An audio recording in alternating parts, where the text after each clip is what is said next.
那些年妈妈不让买的文具，到底能用吗？七彩鹦鹉是什么玩意啊？一天天就知道瞎买。哪里呢？人家是一把尺子。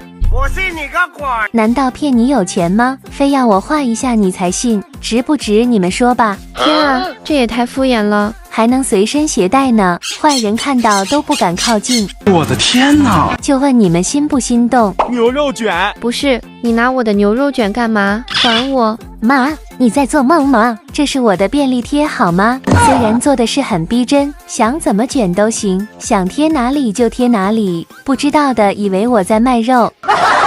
小熊公司，欢迎小伙伴来到我的有限公司。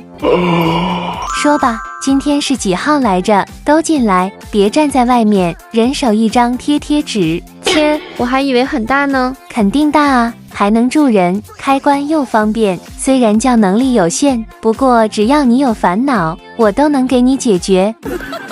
煤球不是，现在谁还用这个啊？哪里，围炉煮茶大把呢。不过我这个比较厉害，既能拿来插花，又是一块万能橡皮擦，这越擦越黑的。喷水笔，你这不就是一支很普通的笔吗？那你错了，它功能可多了，不仅可以浇花，随时都能补水，比什么补水仪都好用呢。